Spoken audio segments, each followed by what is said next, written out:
Welcome to Jets Rewind. I'm Marty Schupak. I'm joined by my two very close friends, Ray Clifford out in the Buckeye State in Ohio, and Ralph Schrager up in Massachusetts. How you guys doing? Ray, how you doing?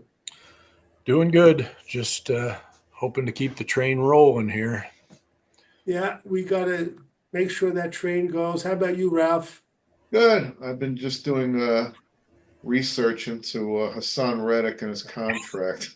Okay, So I got no life.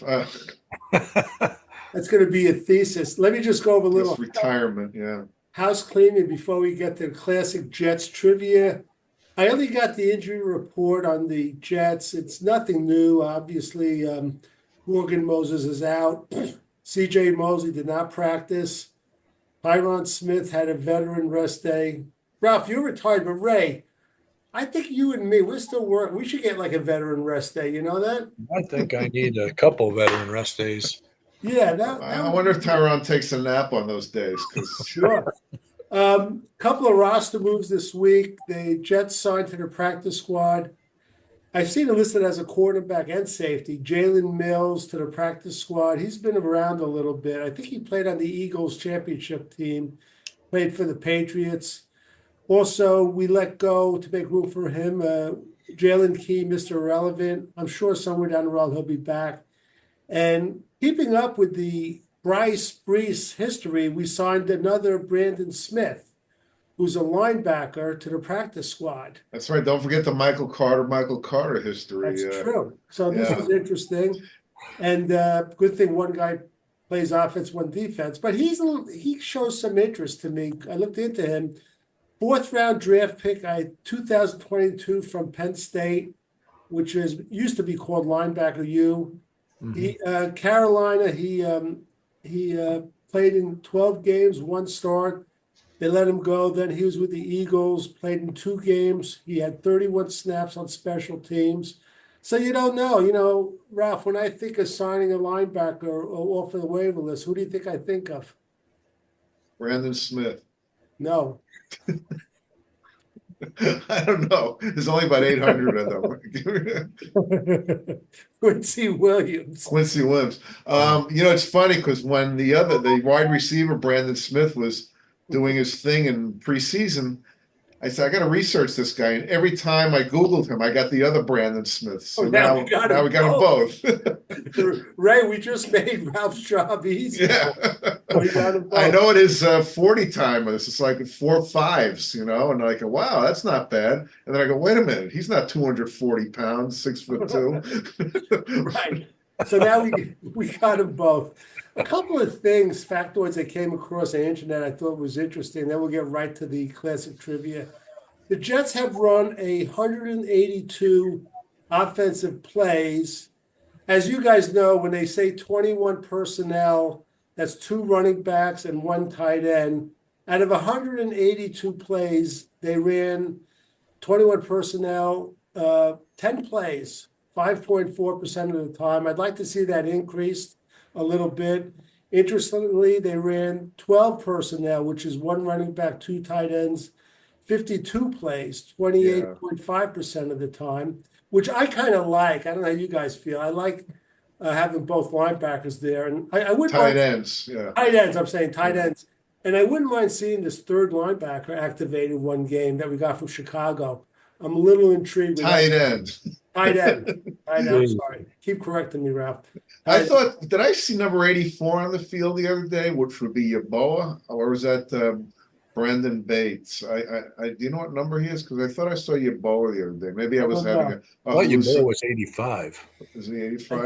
thought Bo is out for 4 games, but we'll look Nope. into that. Maybe it's his Uh, ghost. Right. Yeah. And 11 personnel, which is one running back, one tight end.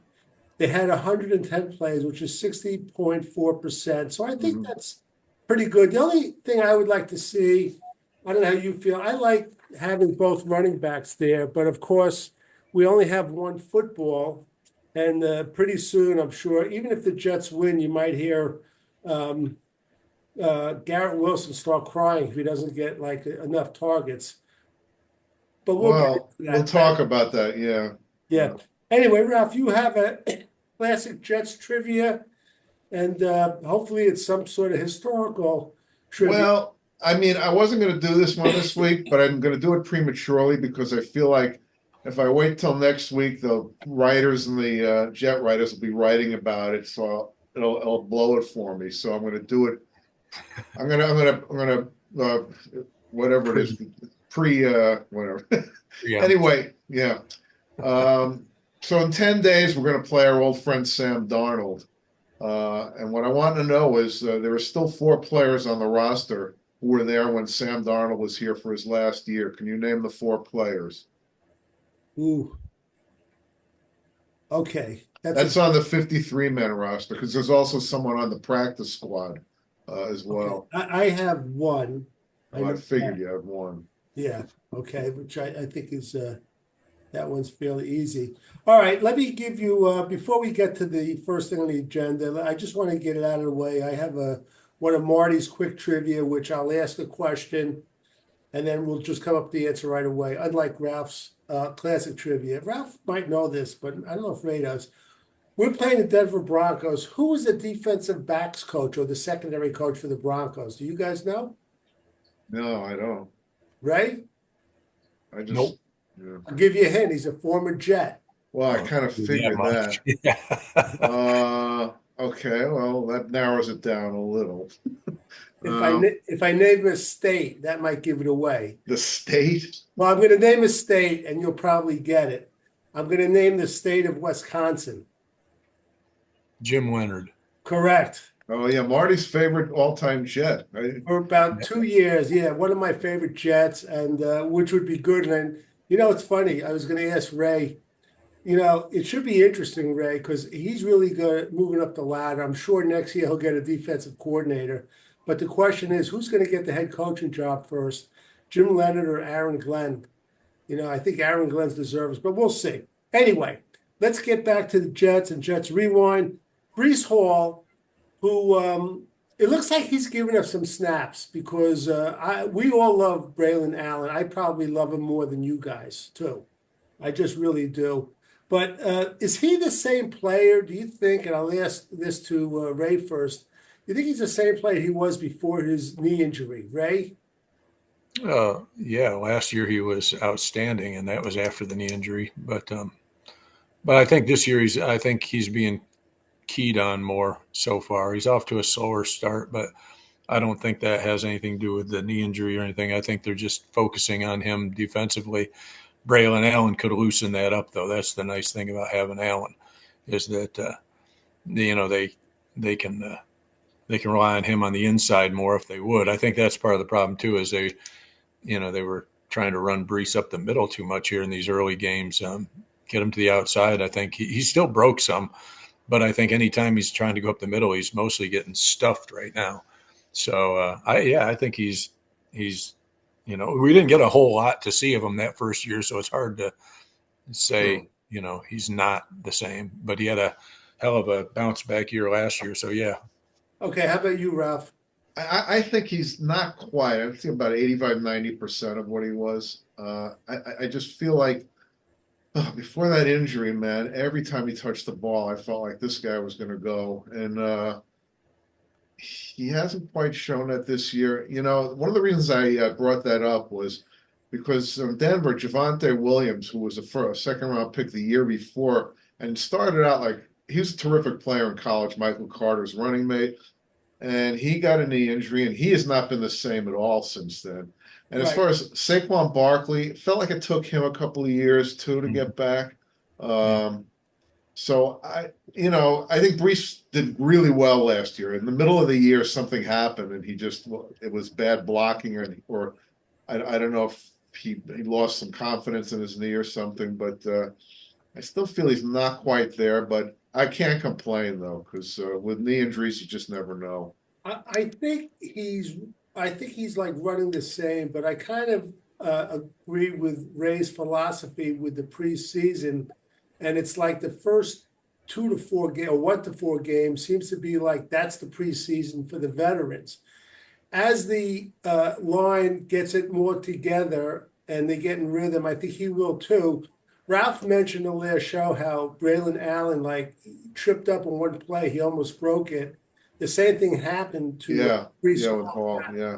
He got tripped up, which I don't think has anything to do with the knee, but I think you're going to see one or both of those guys possibly break it on Sunday. Now, talking about the offensive line, Morgan Moses is out 2 to 4 games, and they did not put him on the injured reserve, which is, I think it's good news. Hopefully it's good news. And I guess the question is, if Olu plays at a really high level, what do we do? What's our personnel decision when Morgan Moses comes back? Ralph, let's start with you. Well, I think what they'll do is they'll finesse it a little at first and let Moses, sit a little longer and say, we want him to heal up just better since things are going well the way they are. But at a certain point, they will have to make a choice. And I think if Olu is playing at a really high level, they're going to stick with him. Okay, how about you, Ray? Yeah, I think if he's dominant, I don't think they'll switch back, but it won't, and if he's dominant, I'm good with that too. But if he's, just playing along the same level as Moses was, I'd go back to Moses because I want Fashanu to be ready to go to the left side because I know Smith isn't going to play every game, so he's going to have to do, I think that's where he'll go to the left side, even if he's dominant on the right side. Teron Smith is not going to play every game. We know that, whether it's by injury or just by giving him a week off. So, but if he's dominant, I don't know how you take him out. Right. It's comes to the old question: can you lose your job of professional sports because of an injury? I'm not sure, but I think on something like when you're talking about the knee, if he's playing at a high level, there's nothing wrong with keeping him out another game or two. I mean, I don't think it's going to turn into a Wally Pipp situation. And, about a Tom Brady situation. Tom Brady situation. Now, I'm glad you brought up his name, Ralph. I want to ask Ray a question. He follows it more than me. I was watching on replay, I guess, the NFL Network, Dallas and Baltimore. And I guess Tom Brady does the color. Yeah, he did in that game. Yeah. He signed a 10-year, $300 million contract. And interestingly, when he signed the contract, I got a number of emails, and I told everyone, no, that's wrong. It's got to be a misprint. It's got to be 10 years, 30 million, but it was 300 million. But, talk about this guy. I had to look and hear him for 20 years. I turned on the Olympics. He's there in the front row. I turned on the U.S. Open. He's there. He's all over the place. Ray, how long are we going to have to listen to this guy? What happened to Tony Romo? I mean, I'm so tired of Brady. Romo's on just the other. He's with the other team. This is I might be even the other channel. I'm not sure on the same station. Romo's CBS and is he? Fox? I think Fox is Brady, but Brady took Greg Olson's place, who I thought was pretty good, but they're going with name star power, and he hasn't been bad. But this last game, the Dallas one, just was when Dallas was down. What was it, 28-6, and Brady starts going through the Super Bowl against Atlanta, and it's like the last thing I wanted to listen to. Oh yeah, Ralph, has he ever heard of the term "keeping a low profile"? Ever? I mean, I don't know. I'm just sick of it. And I'm a guy that respects him as a quarterback. Okay, let's get back to the Jets. That's my Tom Brady thing. All right, here we go in the year of politics. And here are the percentages. Now we have to guess what's the percentages now of Reddick playing for the Jets this season. I'm going to start. I'm going to say 0. Because 3 times I predicted he was going to sign this week, and I was wrong all the time. I'm going to say that's it. He's not playing for this team. So go ahead, Ralph. So the deal is, if he doesn't report to the Jets by the trade deadline, which is November 5th, which something else is going on that day too, I can't recall, but some little thing. The Jets retain his rights to next year. So something's going to happen before then. He's either going to play or he's going to get traded. And all these people around the league are saying, Douglas is going to trade him. He's going to have to accept what he accepts. And I say that Douglas does not do that. Douglas is really stubborn when it comes to trading. You look at the Jamal Adams thing, the Sam Darnold trade. Remember, we kept saying, just get rid of him. And he was like, no, I'm going to get my price or I'm not trading the guy. He's an asset. And he ended up getting a really good deal for him. I do not think Douglas will trade him for like a 6th-round pick. There's just no way he's going to do that. That's just his MO. That's my opinion. So I think there is a shot that Reddick will play for the Jets. All I would right, say a 1-in-3 shot. Ralph, do you think that regardless of what the Jets' record is moving towards November 5th, you don't think that has any implication on what Joe Douglas does with him? Well, I'm not really, because I feel like it's just a matter of what I think. In a perfect world, Douglas would say, if someone offered me a 3rd-round pick for him, I'd get rid of him right now. It's not going to happen. I don't think, and Reddick does not want the Jets to retain his rights for next year. That would be a disaster for him. So I was just reading a list of guys in the last 5 years or 10 years who have done this, and most of them end up reporting and not getting what they want. Right. So I think that, like I said, I think someone will give him a decent trade if they're desperate and they're a contender at that point.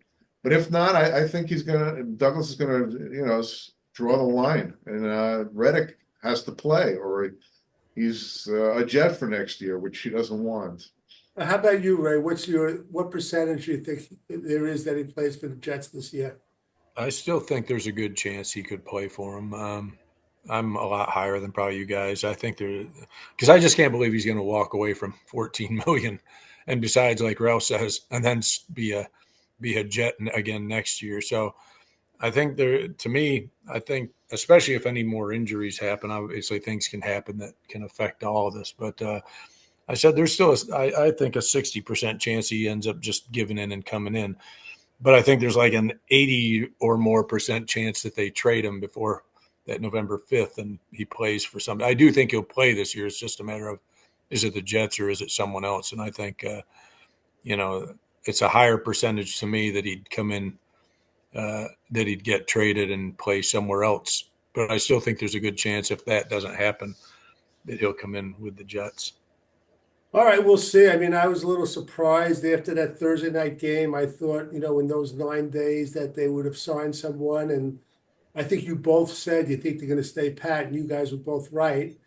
And I'm saying he's not going to play for the Jets, and you both saying he is. So if I'm saying he might. Oh, yeah, I see.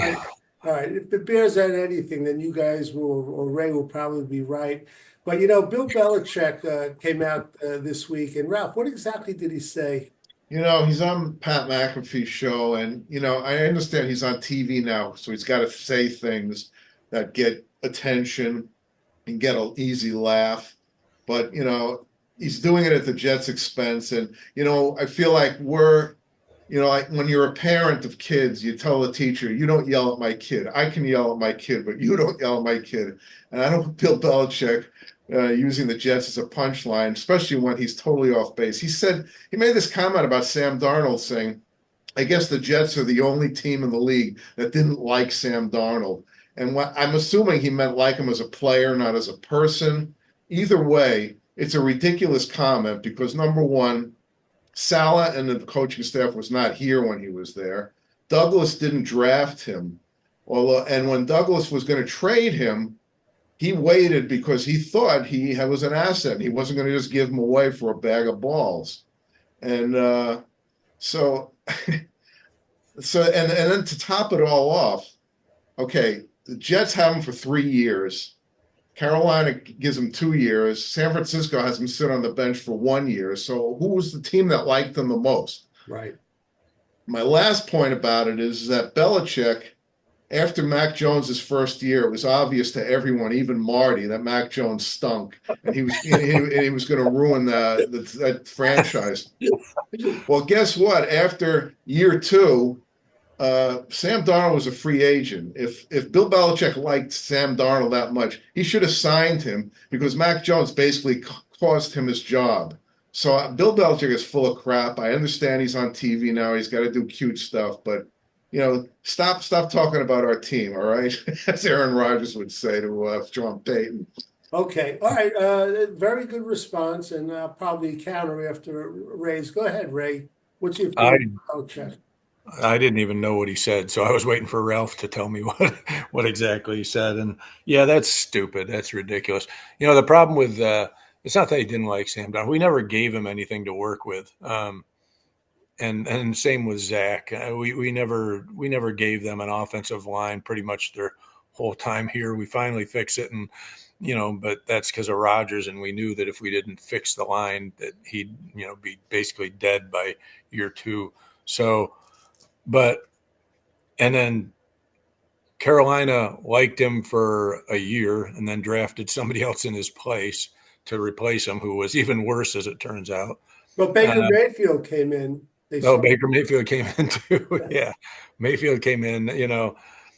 I don't know how he equates that we didn't like him based on how everything played out. It didn't go well, but I mean, I think everybody liked Sam. It's just he wasn't able to perform with the crap they gave him for an offense. So, yeah, that's Belichick being Belichick. He's still got to get his digs in, no Right. matter what. And I believe it reaffirms, except for some exceptions to the rule, that when you draft a quarterback, you have to sit him for at least a year or at least part of the year. Part of the year. I truly believe that a CJ Stroud, a Jaden Daniels, they're more the exception than Well, let's not get ahead of ourselves on Daniels yet. No, I know. He does look pretty darn good. Yeah.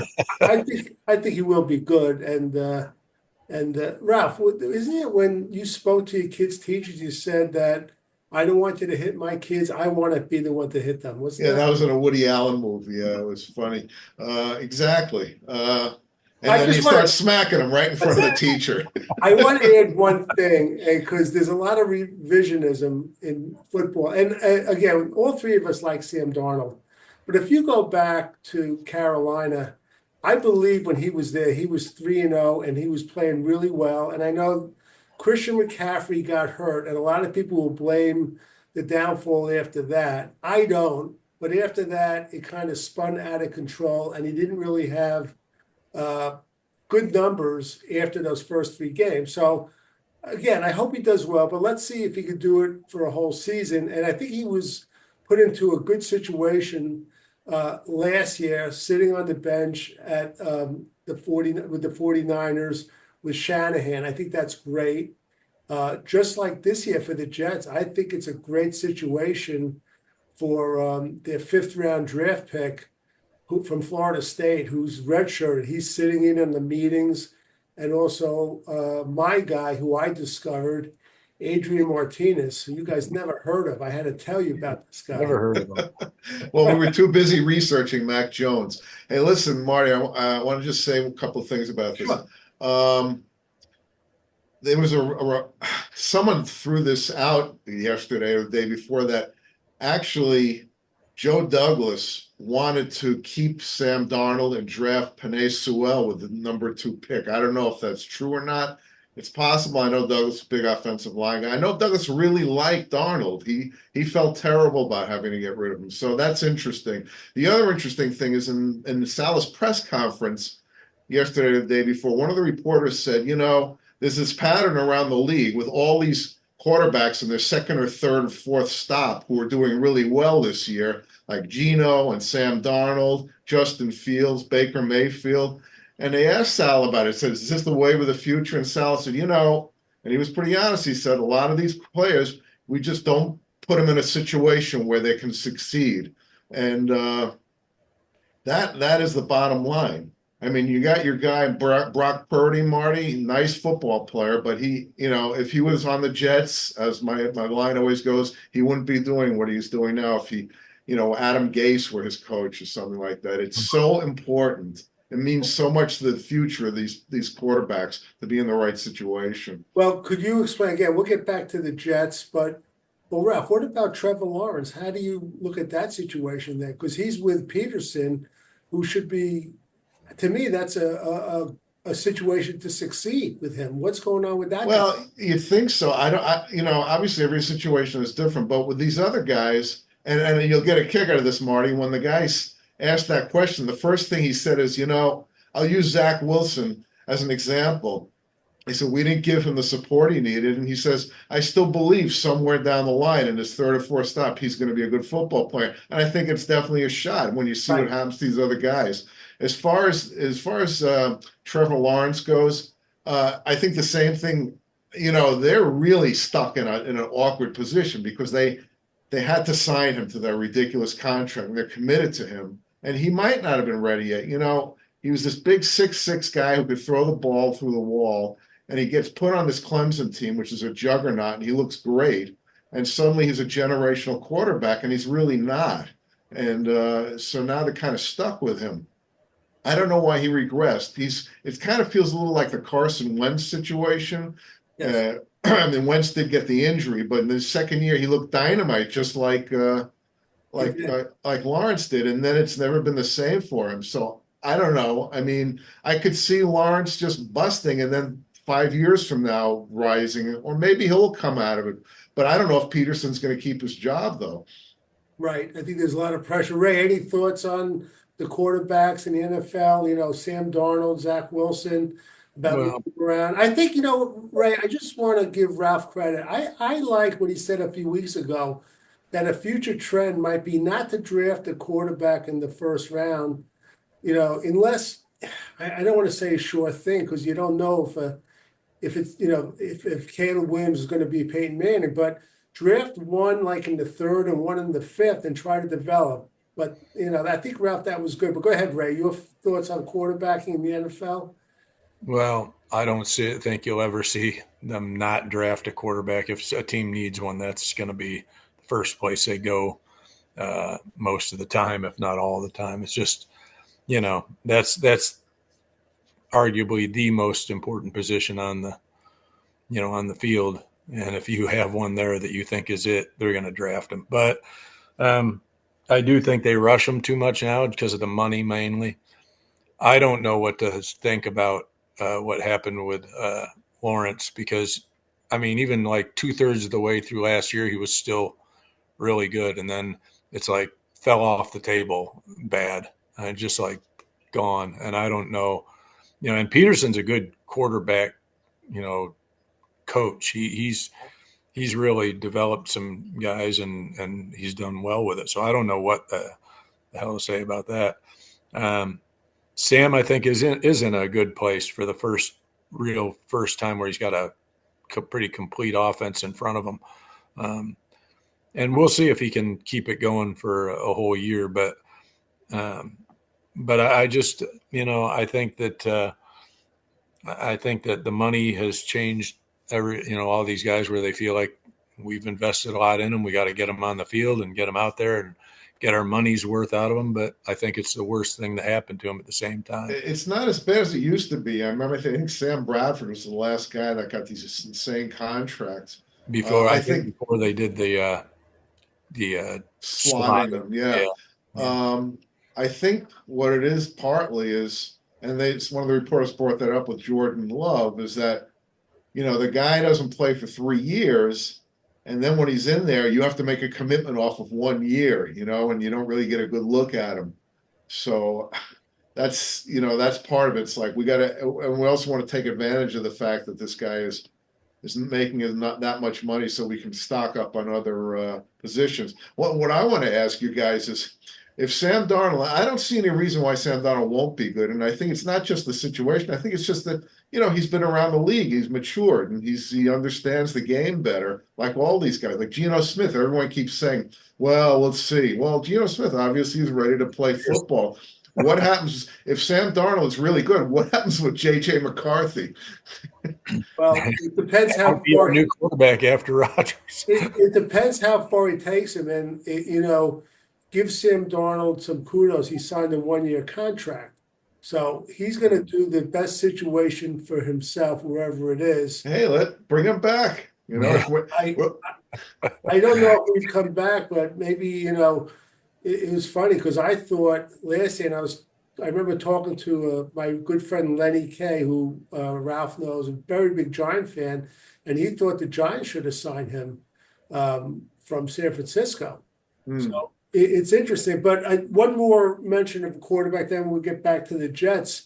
And then you have a situation in Cleveland where Deshaun Watson signed a contract, and it was the first ever fully guaranteed. And you have 31 owners that are so upset with Cleveland, and I'm sure they're kind of laughing behind the curtain because he's sticking it up like crazy. He doesn't look anything like he looked the year before he went with them. So, all right, go ahead. But real quick, you know what's funny, because nobody talks about it because it didn't burn them the way it looked like it might, was how San Francisco, what they gave up to get Trey Lance, and then everything blows up. They end up with Brock Purdy, so they ship him off to Dallas. But they gave up what, 3 first-rounders? 3 first-round picks, yeah. And but it just happened the right guys stepped in. It's so interesting. You see certain organizations that are so confident, and the 49ers, and then I think of my favorite coach at the Los Angeles Rams. Well, they just give away their draft picks. They end up winning a Super Bowl, and they end up bouncing back or the competitive.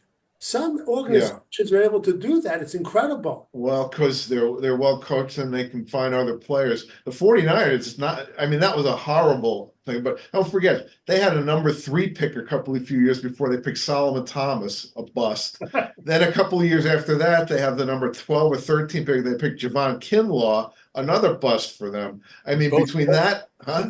They're on a team we know now, aren't they? Yeah. Fortunately, we got them for.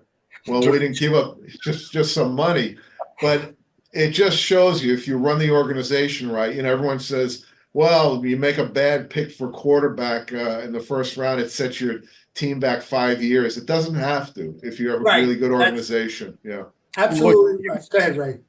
Look at Houston, because they looked like they were going to be rebuilding for 2 or 3. Oh, yeah. Amazing. And all of a sudden their offense is everything. And again, I think the coach is really good too. Is that Raheem Morris? Is he the one that's coaching? It's who is it? I can't guy from San Francisco. I can picture him. But he's a defensive guy, and their defense is good.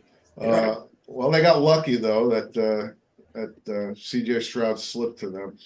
Okay, we're going to get to some Jets over-unders. They're playing the Denver Broncos. If you just tuned in, this is Jets Rewind. We got off tangent a little bit. But Marty, before that, I put something down there about did I put it down? If the Jets win the Super Bowl, do you think Aaron Rodgers? Yeah, Ralph, I said before we get to the over-under. Oh. All right, since Ralph seems very anxious, so I'll start with Ralph. If the Jets... Well, because I think they're going to win the Super Bowl. Somehow win this, 31-17, right? If they somehow win the Super Bowl, does Rodgers retire? Ralph? Yes, absolutely. You'd be crazy not to. So my ideal scenario is they make the playoffs this year, win a round, and then next year he comes back and they win the whole thing, so we can have him for 2 years. But I guess if they win it this year, I'll take that, and he can go riding into the sunset. Ray, your thoughts if they win the Super Bowl? I think he should, but I don't think he will. I think he'll want another year to bask in the glory of what happened and really enjoy the spotlight of being the man for another year.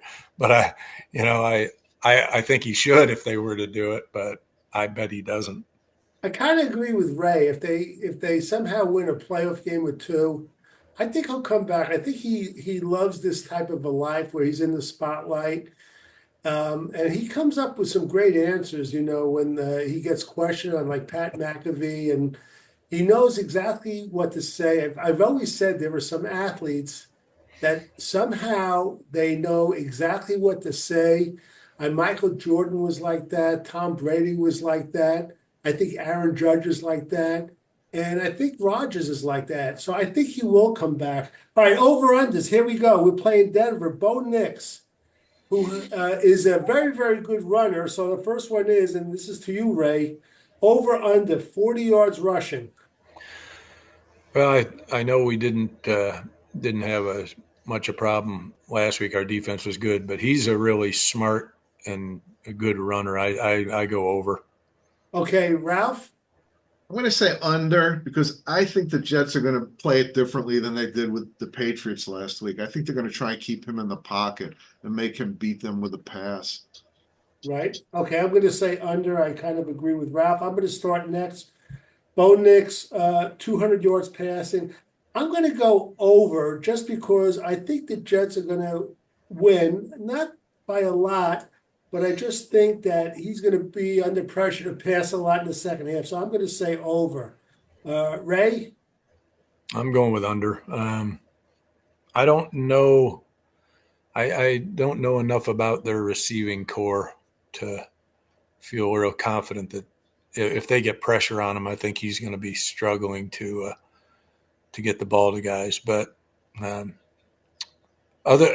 they get rid of the one guy who burned us there? Cortland Sutton's their best wide receiver. They've got Reynolds. Trying to think of who they had that they got rid of, and I can't think. Yeah, one of the Alabama guys. Yeah.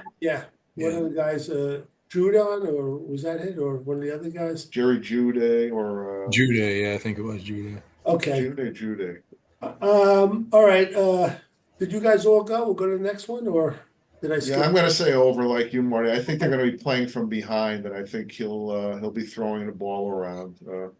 Okay. All right. And Ralph, you'll start now. Bo Nix, over under 1.5 interceptions. Yeah, I think that's going to be over too, because like I said, he's going to be playing from behind. He's going to put up some numbers, but he's also going to make some mistakes. I mean, he looked good last week, but let's not forget he has right now 0 touchdowns and 4 interceptions. So he's still a rookie. And as Forrest Gump would say, with rookie quarterbacks, you never know what you're going to get from game to game. So, okay, Ray? Yeah, as long as we can hang on to him, I'm going over. That's the question. We'll have more than 1.5 in their hands, whether or not they hold them. Well, if Mosley doesn't play, we're all set. Right. I'm going to say under, but I think they're going to have 1 interception. I think Sauce Gardner is going to have his first interception of the year. He's actually going to catch the ball. So I'll say under. I'm going to start next. Over under. Aaron Rodgers, 250 yards passing. I'm going to go over. I think he's going to have a very good game, and I'm going to give you my 5 key points after this, and you'll see why. So I'm going to say over. Ray? Over. I think though Surtain's a good DB, but I think we can take advantage of the other ones. Okay. Ralph? Yeah, I think it's right around there. I'm going to say a little bit over. Okay, I'll say over too. Ralph, 3.5 sacks, the Jets. Are they going to get it over or under? Yeah, I do think they're going to get their 3.5 sacks on him because I think he's going to be passing a lot. And I think, well, we'll talk about the blitzing later, but yes, over. By the way, talking about sacks, I don't know, have you guys seen the Giants, their defensive line last game? I mean, he doesn't get enough credit. This guy, Dexter Lawrence, that guy's unbelievable. Yeah, he's very good. He's really good. He's like unblockable. It's incredible. All right, Ray, over under 3.5 sacks. I'm going to go under just because I think Nix is a smart guy he can run. I think he can escape some of that pressure and he'll get rid of the ball. But I think he will be under pressure a lot. So it wouldn't surprise me if they go over, but I think he'll keep it at around 3. I'm going to go under 2. Okay, Hall and Allen, 130 yards combined rush. And I'll go first. I think last week combined, they might have been around 115. Yeah. I'm going to say under.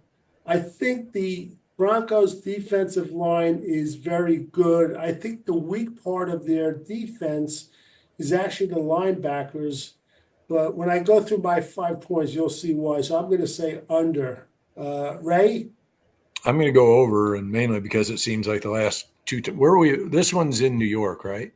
Yeah, the last 2 years was in Denver. But Brees seems to break off a big one against them every time he plays them. So between that and Braylon Allen might do the same on a run, I think we'll go over. Ralph? Yeah, I think if it was just ball control, I'd say under, but I think one of those guys is going to pop a 40 or 50 yarder, so I'll go over. Okay. Now, they have a defensive back, Surtain, who is who's very good. Wait a minute, hold on. Somebody's calling me. I gotta. It's got to be Rob August, right? And Surtain is really, really good. I mean, he's like kind of like Revis. And the last few games, thanks to Ralph and our crack research department, he held DJ Metcalf to 29 yards, Pickens to 29 yards, Mike Evans to 17 yards, which is incredible. So I guess the question is, he'll be on, no doubt, Garrett Wilson. Over, under, Ralph, you'll start 60 yards. Will Garrett Wilson have over or under 60 yards? Well, Rodgers, is going to be patient, but I think Garrett might break one for 30 or 40, so I think he'll go over. Okay. I'll go next. I think it's going to be under. I think he'll get very close to that, and he'll have about 4 or 5 receptions. I think he had 5 last week, but he's going to start to get frustrated. He might even get a touchdown like last week too. But last week, Christian Gonzalez covered him, did a good job, but he ended up getting a touchdown off of him. So I'm going to say under. Ray?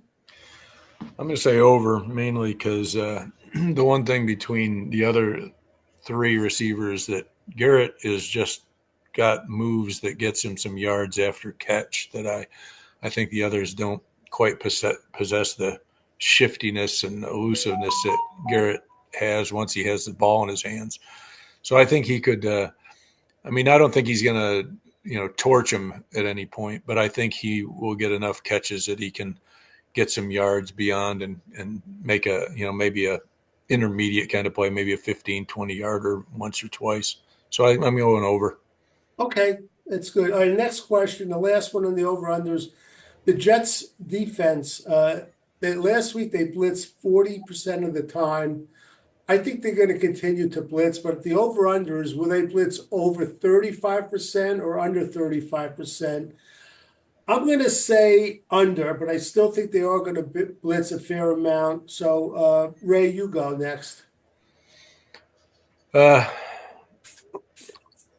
I think they're going to – I don't think they're going to quite are we saying 35% as the line? I think they're going a little under that.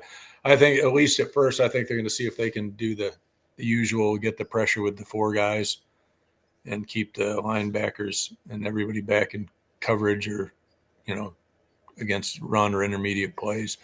So unless they have unless the 4 guys can't get pressure, I think they'll stay under 35. Okay, Ralph? Yeah, I think they're going to show a lot of blitz. They're going to try and play with him.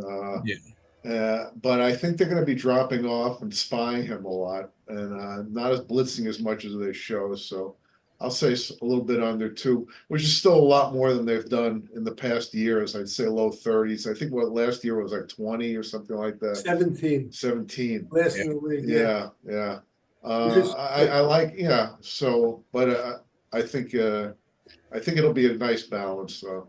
And we have to give Nathaniel Hackett and Jeff Ulbrich credit. Last game, they both changed it up, and it worked well.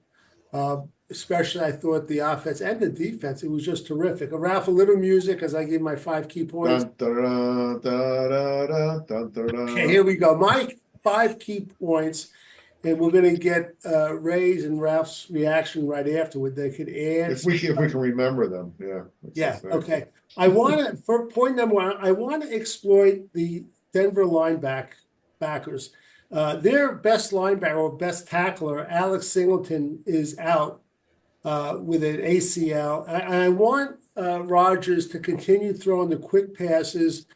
Use our tight end like they did last week. Use the running back on some screens. And I especially want to see Gibson, and I want to see Malachi Corley in there too. I love having the shorter type guys on screens because I think they're kind of hard to pick up from the other team sometimes, running around these big guys. So, again, I want to exploit their linebackers. That's point number 1. Point number 2, Pat Surtain is going to be on Wilson. Their other defensive back is Riley Moss, who's pretty good.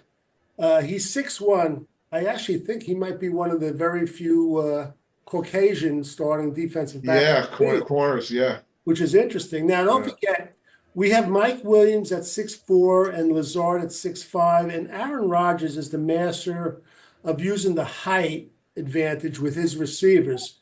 So again, I think I would try to throw to Riley Moss's side. I feel bad for our favorite player, Garrett Wilson, but that's point number 2. Point number 3, I mentioned this on Jets 2-Minute Tuesday. I love Braylon Allen, and I probably, as Ray will tell you, I overreact too much. He reminds me, Ralph, you know who he reminds me of a little bit? Herschel Walker. As a politician, not as a player.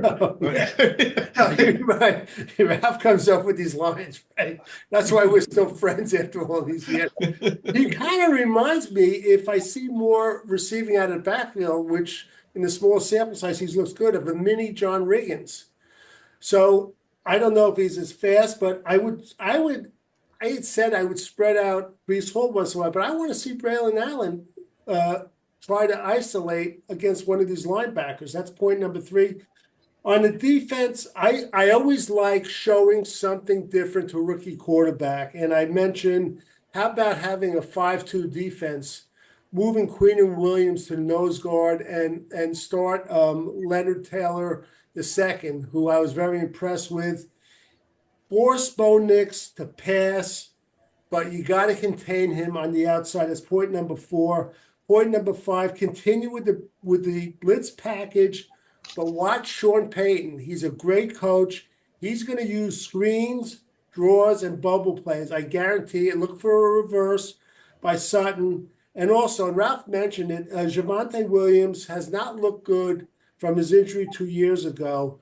So I don't know how effective the running game is going to be, but we have to force him to pass. So those are my 5 points. I'll start with Ray. Ray, do you have any additions, subtractions, or anything else? No, not really. I mean, I think you said a lot of things we said during the cast anyway. Keep an eye on them. Don't let them take off running on us.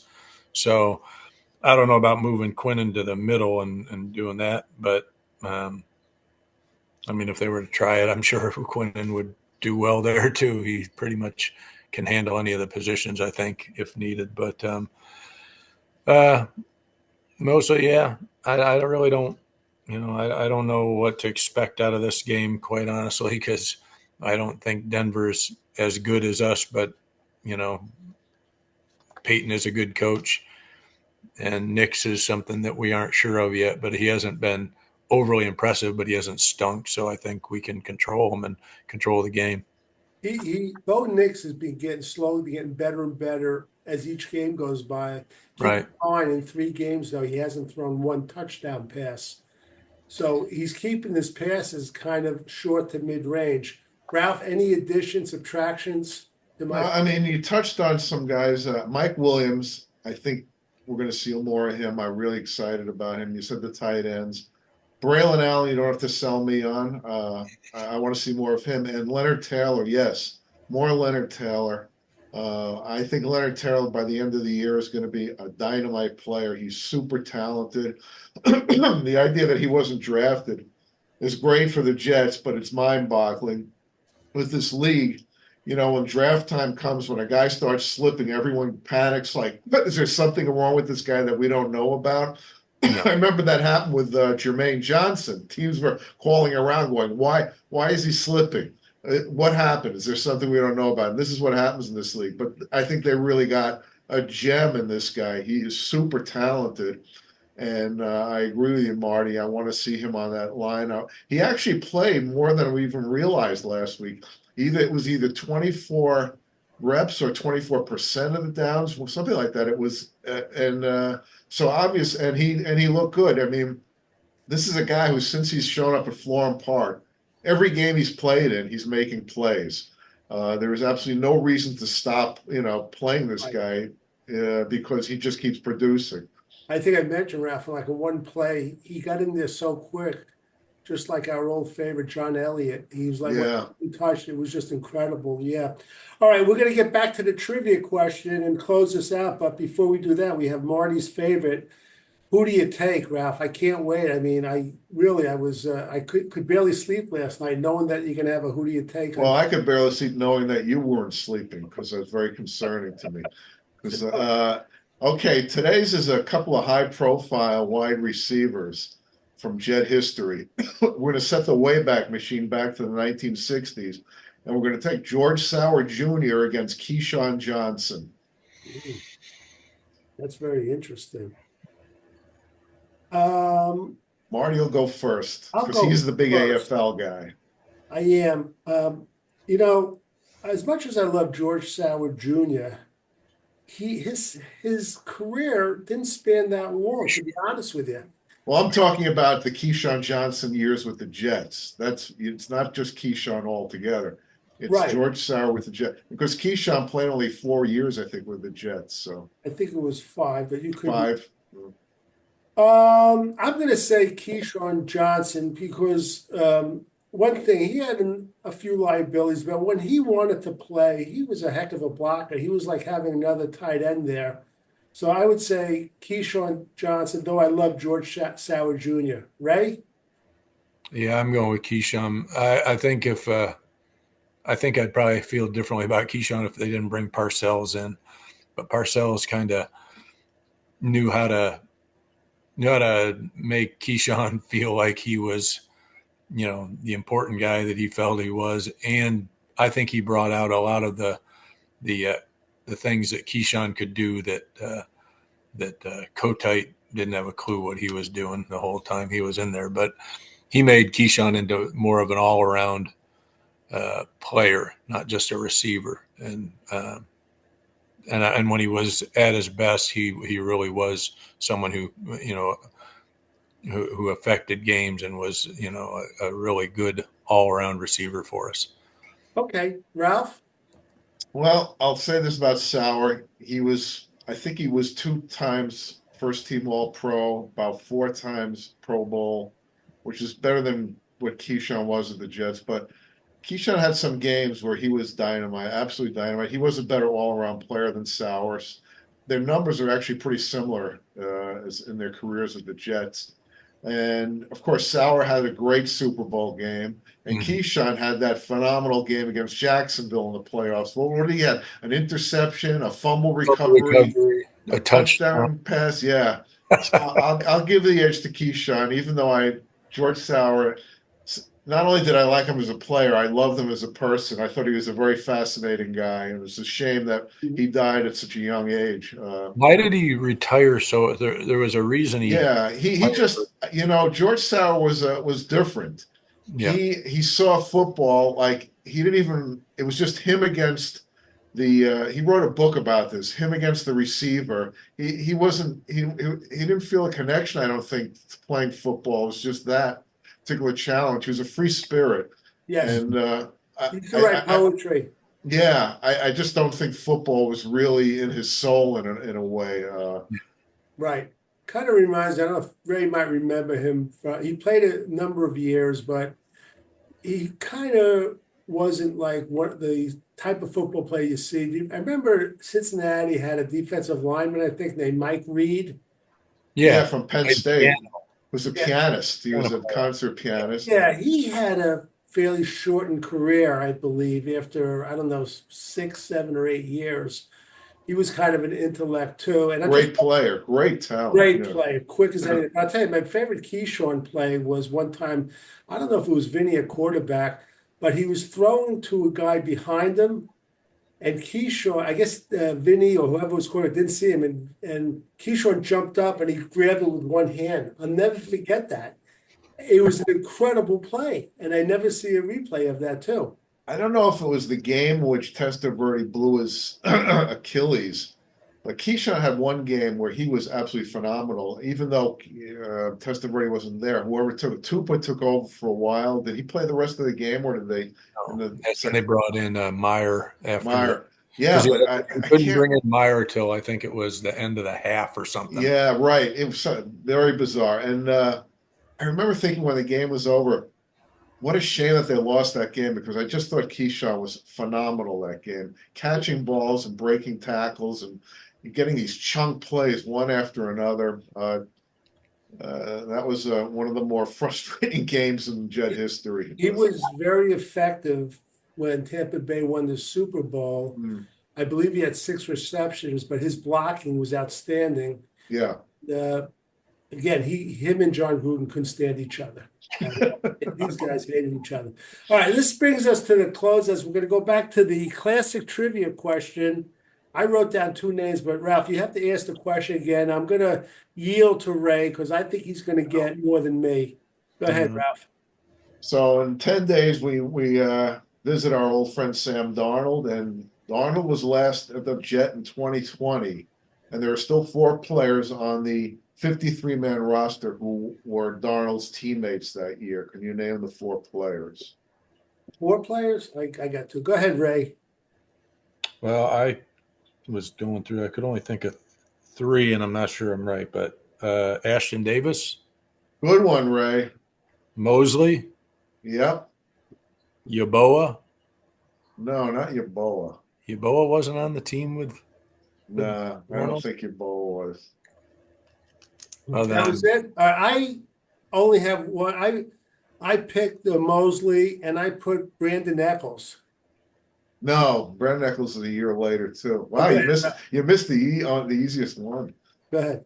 Quinnen Williams. Oh, okay. So that's 3. Quinnen Williams, Mosley, and Ashton Davis. The 4th one, of course, is the trick one, Hennessy, this long snapper.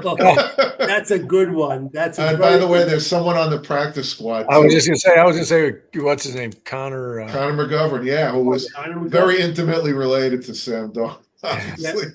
Yeah, I mentioned him. It was wrong, Brandon Eccles. As I mentioned, I just want to give him credit. I get down on a lot of players. I was very down on him.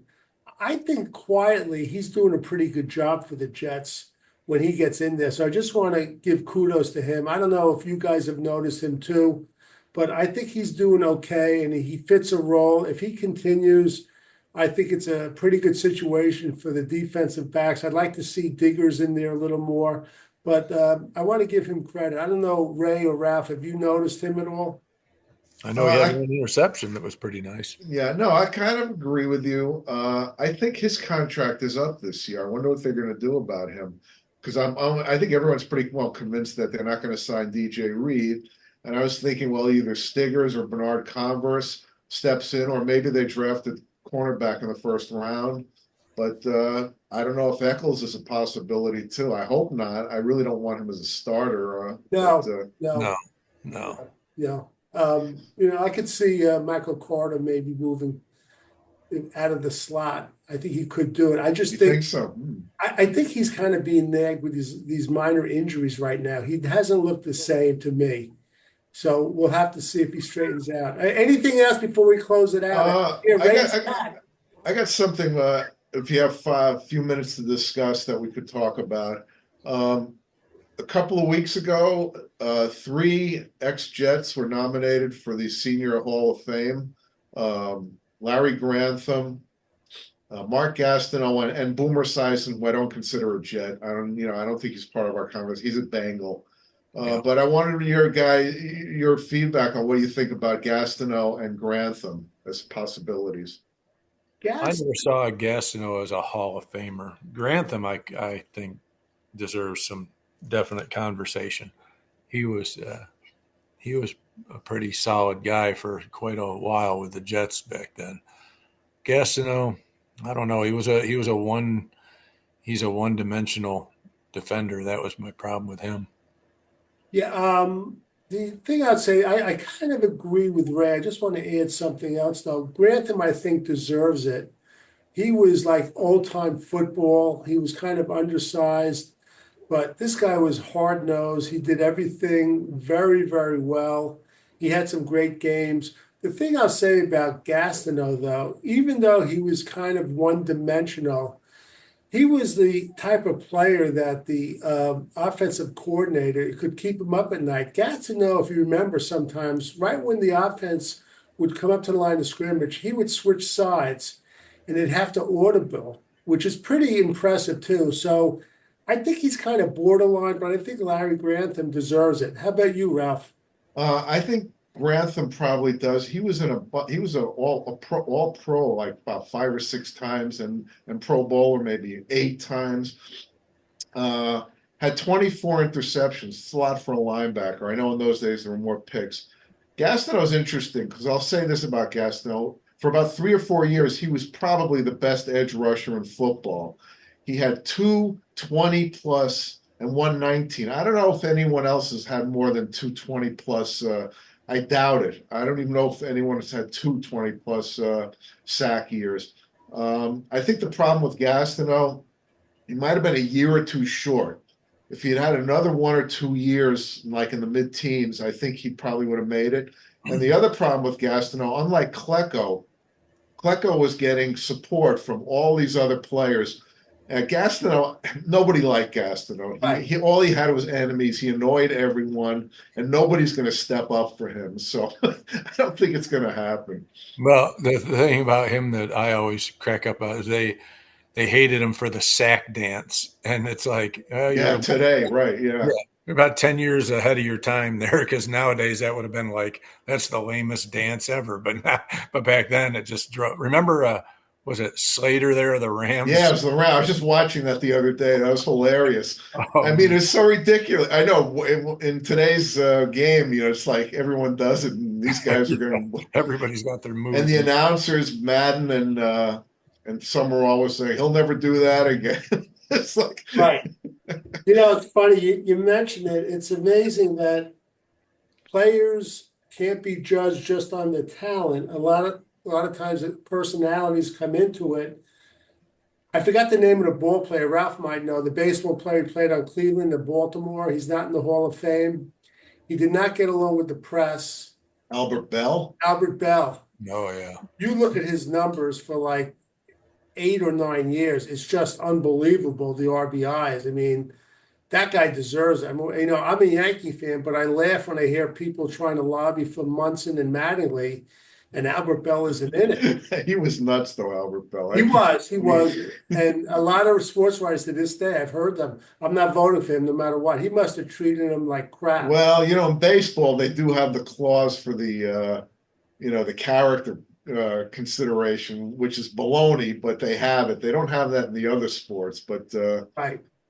Yeah, I mean, Albert Joey Bell. Oh, last thing, quickly, because we're really going overtime. Score prediction, I'm going to say Jets 24, Denver 21. Ray? I think it's going to be 27-17 Jets. Marty, I'm going to disappoint you. I'm going with the palindrome score this time, 31-13. There you go. Okay. So with that, we're going to close it out for Ray Clifford, Ralph Sharega, and Marty Schupak in Valley Cottage, New York. We didn't have time. We're running out. Ray, any last few seconds, anything on the Buckeyes for this weekend? Buckeyes get their first supposed test of Who's that? Michigan State. But, Michigan State lost to BC last week. I know. They're Big Ten at least. So, but yeah. That one quick thing I was going to add, because you had brought up the linebacker there early on that you liked, Marty, and that was the greatest pickup. I think the greatest linebacker pickup we ever had wasn't a waiver claim, but he was a free agent. Was when we picked up Brian Cox.